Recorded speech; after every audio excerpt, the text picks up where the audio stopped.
South Africa is a nation that seems set to have a big future, with the biggest economy in Africa and an ambition to shape the continent. Its non-aligned foreign policy appears to straddle different spheres, prioritising relations with the BRICS alliance, especially China, while also keeping close ties to the West. As South Africa's Foreign Minister Ronald Lamola made his first official visit to Berlin, I sat down with him to find out where his country stands on issues from Donald Trump to the war in the Middle East. Mr. Lamola, thank you for speaking to DW. Let's start by talking about the conflict in the Middle East. You've criticised the attack on Iran by the United States and Israel, and also the retaliation by Iran against other countries in the region. You've urged restraint from all sides. Can you tell me how this conflict is affecting South Africa and whether you see a role for your government in helping to end it? Yeah, indeed we have, because we believe that all the sides have violated international law. The UN Charter, which governs conflicts of this nature, particularly because the conflict, the strikes happen when on the eve of an agreement in Geneva, and also the retaliatory strikes, particularly where there was no evidence that it emanated or the other Gulf countries participated in the strikes. We are negatively impacted. Firstly, a conflict anywhere in the globe, because now the globe is interconnected, impacts everyone across the globe, and ourselves in Africa, and South Africa in particular, we are not an exception. On the energy sector, the fuel prices are skyrocketing, and also fertilizers, most of it goes through the strait to Africa. And this is also a season in some parts of the continent for plowing. So this can also impact food security. It's also impacting the inflation, obviously the petrol price, you are aware, the cost of living. So it has got a huge impact in our daily lives, in our economy. It is against this background that we are calling for the cessation of hostility, for the exercise of restraint, for patience in the negotiations process. That process must be trusted by all parties. They must participate, and there must be a negotiated, peaceful settlement to the conflict. Well, South Africa is a leading member of the BRICS alliance. Iran is also a member of BRICS. And your ties with Iran go quite deep, so deep that Iranian naval ships took part in exercises off the coast of South Africa in January this year. In fact, at the very moment when Tehran was cracking down on protesters and killing thousands of them. How would you describe South Africa's relationship with Iran?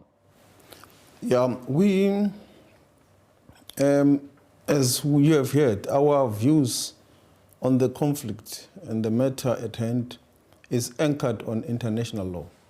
As South Africa, we are a country that values international law and subscribe to it.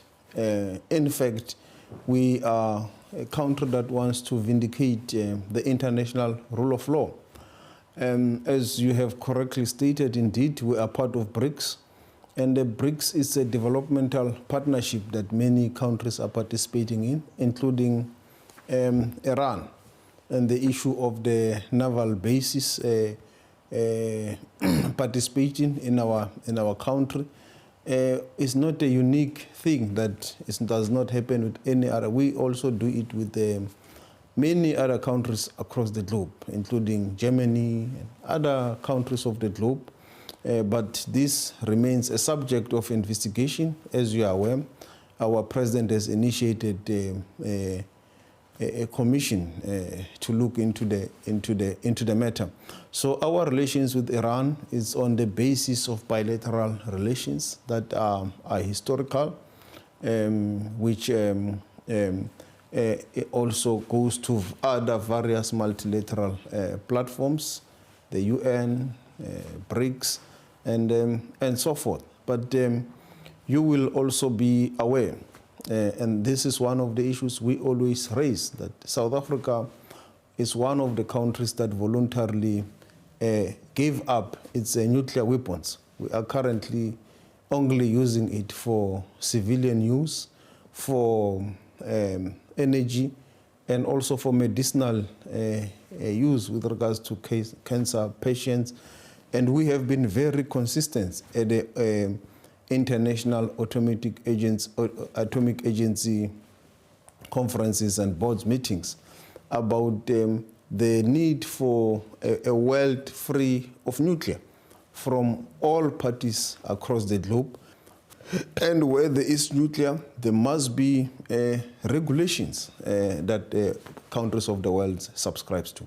So, I mean, do you mean that you criticize the Iranian nuclear program because the suggestion is that they are not using it for peaceful purposes? We have said that the international rules on nuclear must be applied to everyone. If you apply it to Iran at the International Atomic Agency Board, you must also apply them to Israel. You must apply them to the US. You must apply them to all countries that are participating in the nuclear program. And it is for that reason that South Africa has voluntarily abandoned this program, and we call on all countries in the globe to do the same. All right, you mentioned Israel, which is of course another key country in this conflict, and it happens that South Africa has been conducting a case against Israel in the International Court of Justice, alleging that Israel committed genocide in Gaza. Looking at the humanitarian situation now in Gaza and also at the situation in Lebanon, do you believe that that case at the ICJ has changed anything at all? Yes, we believe so. The international community, the international consciousness of the international community and public was changed by the case of South Africa against Israel. You will remember after the findings of the court that there is plausible genocide that is being committed by Israel, and that the case must now be heard on its merits. There were protests across cities in the world that were demanding the implementation of the provisional measures of the ICJ. And as we speak, we are now chairing a group of many countries that have joined the case, including joined to vindicate international law. And the list keeps on growing of the countries. This is a clear vindication of South Africa's position. And as we speak now, you will remember last year, France and Saudi Arabia hosted the conference on the two-state solution. Many countries also joined, including Germany, to recognize the two-state solution. So the case has changed a lot of international conscience with regards to the Palestinian territory. Indeed, it is still heartbreaking for us that Israel is continuing with this aggression and the humanitarian situation has worsened. And if all countries of the globe had acted when South Africa went to the court, the numbers will not have increased to where they are today, because at the time we went there, the numbers were still high, but far lesser than where the numbers are now. Yeah, I mean, as you say, many countries have praised South Africa's efforts, but there's also been criticism. Some people ask why your country seems to apply international law so robustly in this case, while not doing so in other instances, like, for instance, on Ukraine. How do you respond to the idea that you're pursuing selective rather than universal justice? The Genocide Convention is very clear that anyone who believes there is a genocide has got an obligation, not just a duty. Any member states of the UN has the obligation to go to the ICJ. And I believe that's the reason many countries are now joining. The criticism is completely unfounded because South Africa was one of the first countries that initiated the Africa Initiative. You will remember that President Ramaphosa and many other African leaders went to Ukraine to speak to President Zelensky to call for dialogue and engagement and to find a peaceful resolution on the matter and to open the lines of engagements with President Putin. They from Ukraine, they went to Russia to speak to President Putin. And that line of engagements opened communication between the Africa leaders, in particular President Ramaphosa and President Zelensky and President Putin, to this day. They were the only people who were able to speak to the two heads of state before President Trump was elected the president of the US. President Ramaphosa was able to, the president of South Africa, to engage both of them from time to time on a number of issues, including the return of the children, including on the issue related to opening the space for fertilizers, for some of the issues related to food, passages and so forth. So it is really an unfounded matter because we did make an effort on the Russia-Ukraine conflict. And South Africa also, when you look into our pronouncements at the UN General Assembly, we have been very consistent with regards to the vindication of the territorial integrity of Ukraine in terms of the UN Charter, Article 2, in terms of maintaining its territorial integrity. So this criticism is really unfounded, particularly because even today as we speak, since President Trump has been elected, even Europe itself now agrees that the only resolution on this matter is to have both parties being engaged. It's a peaceful resolution. It's a process of engagement because it's clear that there will be no military solution. While we're talking about the genocide case, I must also ask you, South Africa and Germany have been in effect on opposite sides, with Germany supporting Israel's defense. In fact, now Germany has stepped back from that for reasons to do with another legal case. But has the difference of view over Gaza had an impact on relations between South Africa and Germany, do you think? Not at all. And that is what we appreciate about Germany,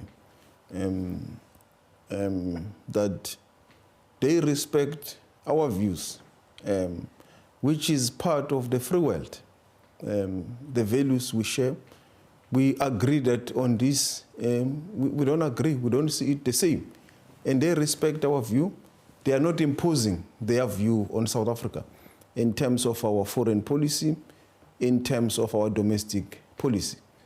So it has not impacted at all, and that's why I am here in Berlin for us to review our binational commission that the two countries are celebrating.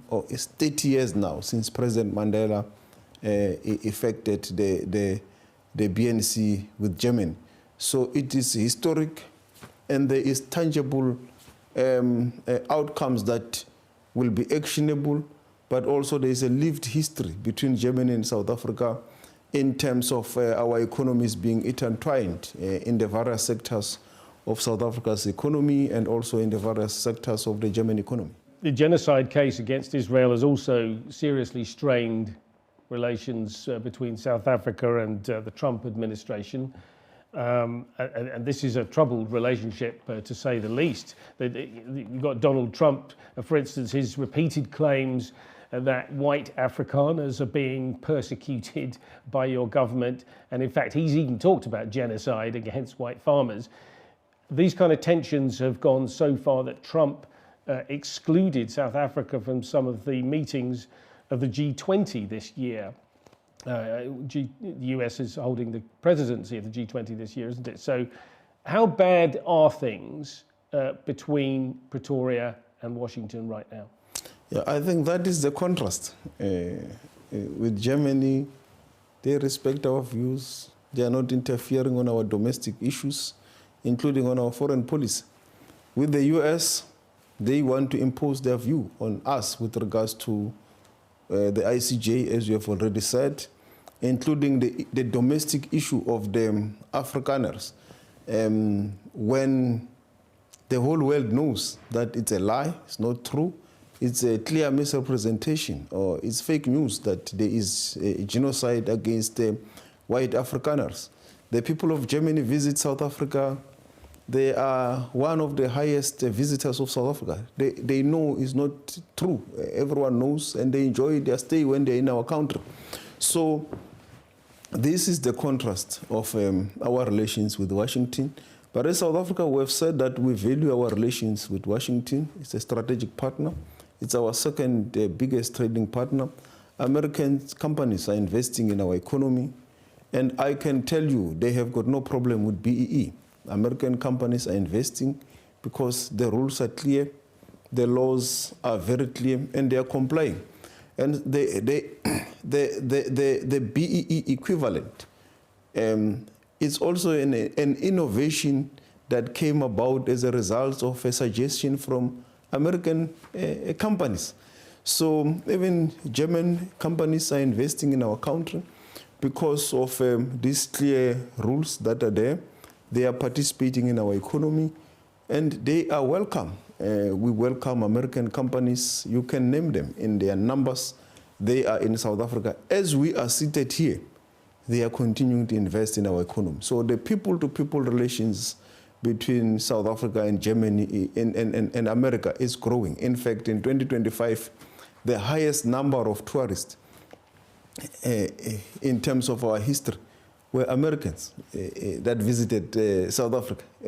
So it does not impact the people-to-people relations, the investor environment, but we are continuing to open our lines of engagements with the Trump administration. Well, there have been some effects on the people of South Africa, haven't there? I mean, the withdrawal of US health funding, for instance, has reportedly led, especially in some disadvantaged areas in South Africa, to a situation where government clinics are running out of medicines. Are people in South Africa paying a high price for the government's foreign policy? No, it's not the government's foreign policy. There's nothing wrong with the government's foreign policy. The issue is the ideological position of the Trump administration. As I've said, they've got a problem with BEE. American companies don't have a problem with BEE.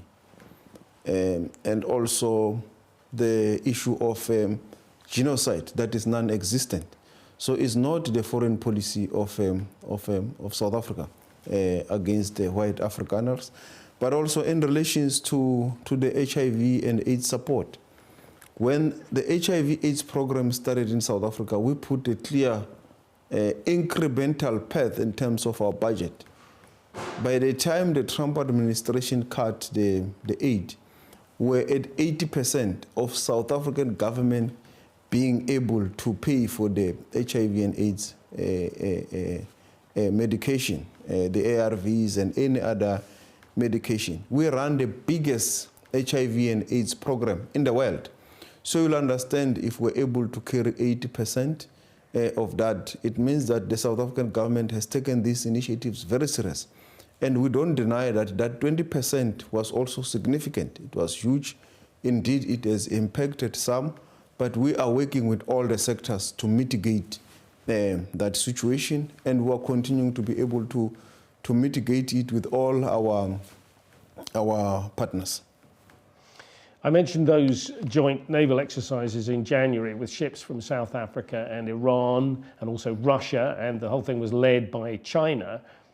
Your government says that it's not aligned with any major power bloc, but can you credibly claim non-alignment when you're ramping up military cooperation with countries viewed by the West as adversaries? Yes, we can, because we allow all countries to do the joint military exercise with our defense. We do it with the US, we do it with Germany, we do it with the UK, we do it with everyone. And even the one you are referring to is not a defense pact. It was just a joint military exercise which any other country do. And we have also been very clear in terms of our foreign policy that we will not be drawn into power rivalries of anyone to align with any other country. We remain non-aligned in terms of our foreign policy in line with the Bandung principle. And we have not supplied any arms to Iran or to anyone who is involved in a conflict. So this is a clear position and stand of the South African government on non-alignment, and we can continue to say so. But nonetheless, BRICS is important for you. How would you characterize the BRICS alliance? What does it mean for South Africa? It is a very important strategic partnership for us, which we have been able to draw very good positive platform for the Global South to align our views, to participate in various multilateral platforms in one voice, the G20, the UN, and other platforms of multilateralism. But we have also created the development bank, which is called the BRICS Bank, that has given us a very good loan to resolve our logistic challenges in the ports, to also resolve our water challenges at very reasonable rates. And you will know that during our G20, we commissioned a report on the cost of capital, where we have, the report has found that in the international financial architecture, the financing for development in Africa costs more than for other countries in the global north. Similar risk, everything is the same, but the cost of capital is higher for an African country because it's developing. The BRICS Bank does not have such an unequal view of the countries. Similar risk, same amount, same rates, same repayment plan. And that is what we want to see happening even in the entire financial architecture in the globe.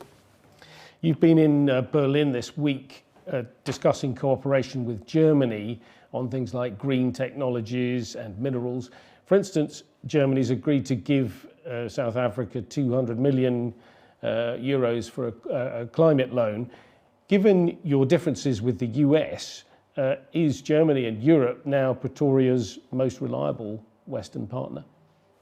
Yes, they have proven, including the European Union, as you are aware of the gateway agreement we've had with them. And Germany has also demonstrated. And this, you can see it in terms of the green renewable technologies on the ground that is being deployed in South Africa. You can also see it in the automotive sector.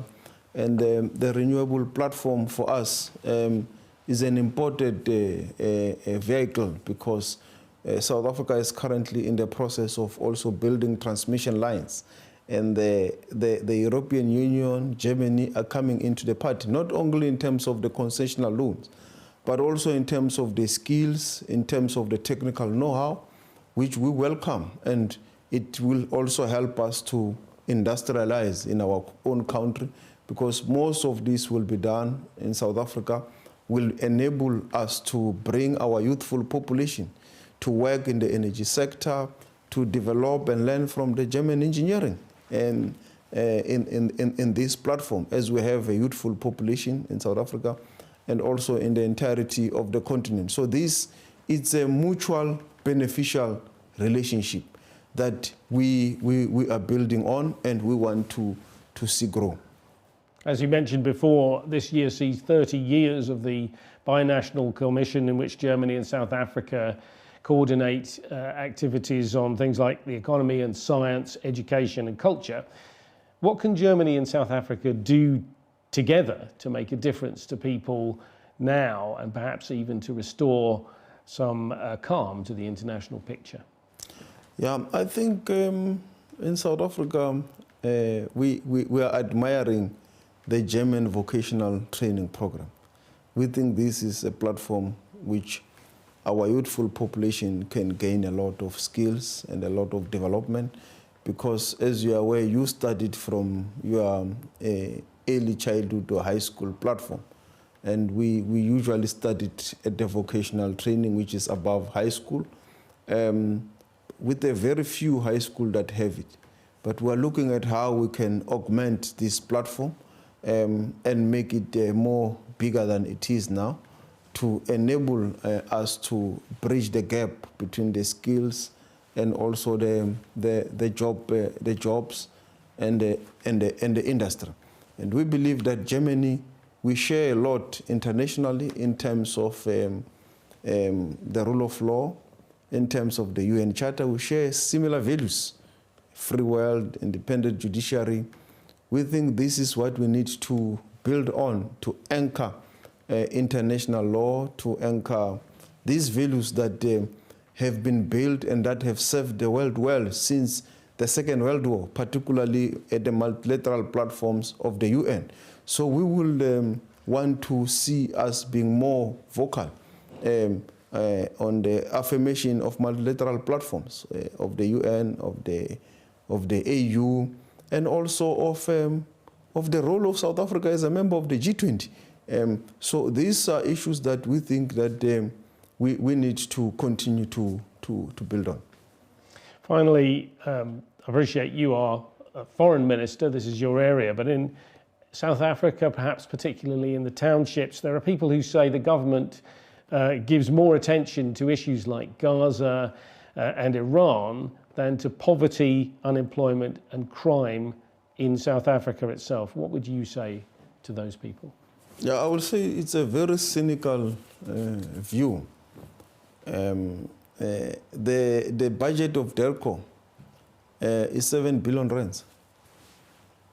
The whole South African government budget is more than $1 trillion. It does not even make 10% of the South African budget. So the South African budget's government goes to the domestic issues, to the people of South Africa: education, healthcare, police, the criminal justice system, social welfare, and all that. That's where the majority of the budget goes to. And that's what South African government does. Crime it's a challenge that the South African government has to respond to, and there is work in progress, poverty, and that's why also international relations also plays a key role. One, we have to resolve the challenges of inequality, poverty, and unemployment. That's why we're also here in Germany, to bring foreign direct investment for our economy to grow, which was growing now at about 1.8% in 2025. And we were looking for it to grow beyond that this year. Unfortunately, the challenges of the war in the Middle East has led it to be revised downwards now by the IMF to about 1%. So there is progress, and there is also visible progress on some of the reform projects that we are doing in line with Operation Vulindlela. You will know the challenges of load shedding. It's now a thing of the past. We no longer have load shedding for almost a year now, no load shedding. So we've resolved our electricity problems. In the logistics sector, we have also in the process of resolving those. This now creates a good platform for foreign direct investment, for your companies here in Germany to come and invest in our country, because these are the network industries that enables them to function and also to have enough energy. So I will confidently say that it's a baseless view. It's not informed by facts, reality, and even the numbers. Minister Lamola, thank you very much for speaking to us. Thank you very much for giving me the platform.